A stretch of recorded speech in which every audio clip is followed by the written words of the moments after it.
കുട്ടിക്കാലത്തുണ്ടായ വാഹനാപകടം ശരീരത്തെ തളർത്തിയപ്പോൾ വായന എന്ന ചെറുപ്പകാല ശീലം കൈവിടാൻ മലപ്പുറം ജില്ലയിലെ തിരൂരങ്ങാടിയിലെ ഹനീഫ ഒരുക്കമായിരുന്നില്ല. പ്രതിസന്ധികളെ മറികടന്ന് വായന തുടർന്നു. ഇന്ന് 4000-ഓളം പുസ്തകങ്ങളാണ് ഹനീഫയുടെ ലൈബ്രറിയിലുള്ളത്.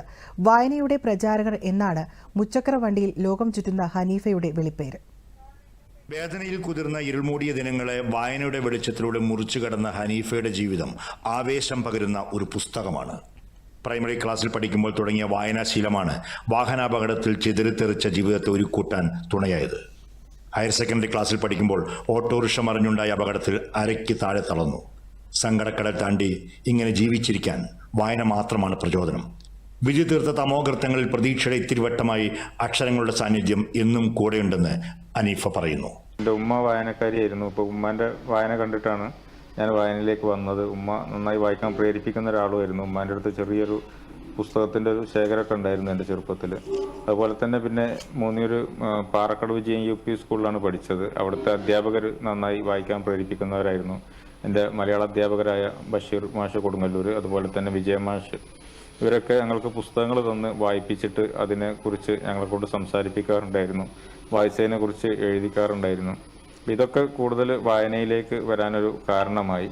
ഇതൊക്കെ വായനയിലേക്ക് വരാനൊരു പ്രേരണയായി. പിന്നെ ഹൈസ്കൂൾ പഠനം തുടങ്ങിയപ്പോൾ അവിടെയും നന്നായി വായിക്കുന്ന അധ്യാപകരായിരുന്നു. മുഹമ്മദ് സാദിഖ് വെളിമുക്ക് ഒരു മലയാള അധ്യാപകൻ ഉണ്ടായിരുന്നു. അദ്ദേഹം ക്ലാസ്സിലൊക്കെ വരുമ്പോൾ കയ്യിൽ ഒരു പുസ്തകവുമായിട്ടാണ് വരിക. അപ്പോൾ അത് മാഷ അപ്പോൾ വായിച്ചുകൊണ്ടിരിക്കുന്ന പുസ്തകമായിരിക്കും. അതിനെക്കുറിച്ച് ഒരു 5 മിനിറ്റ് എന്തെങ്കിലും ഒന്ന് പറഞ്ഞിട്ടേ പിന്നെ ക്ലാസ് തുടങ്ങുകയുള്ളൂ. അപ്പോൾ ഇതൊക്കെ അപ്പോൾ ആ പുസ്തകം തേടി പിടിച്ച് വായിക്കാനൊരു പ്രേരണയാവും. ഇഷ്ടമുള്ള മേഖലകളെക്കുറിച്ചുള്ള പുസ്തകങ്ങൾ വായിച്ചു തുടങ്ങുകയാണ് വായനയിലൂടെയുള്ള സുദീർഘ സഞ്ചാരം തുടങ്ങാൻ നല്ലതെന്ന് ഹനീഫ സാക്ഷ്യപ്പെടുത്തുന്നു.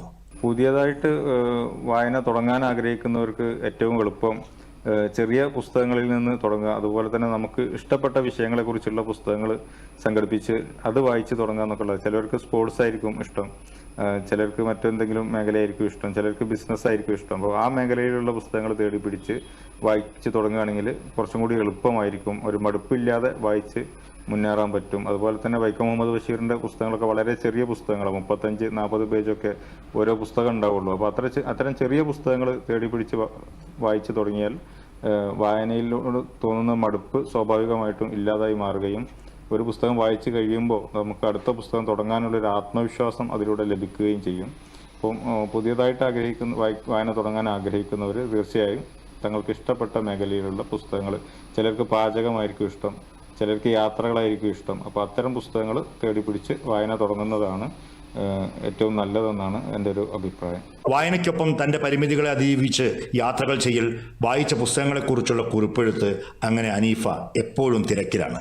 തോൽക്കാൻ മനസ്സില്ലാത്ത ഈ പോരാളി തനിക്കു ചുറ്റും വായനയിൽ മുഴുകിയ ഒരു സമൂഹത്തെ തന്നെ സൃഷ്ടിച്ചിരിക്കുന്നു. ക്യാമറാമാൻ ഫൈസ് നടുവിലകത്തിനൊപ്പം സുരേഷ് റപ്പാൾ, ദൂരദർശൻ ന്യൂസ്, മലപ്പുറം.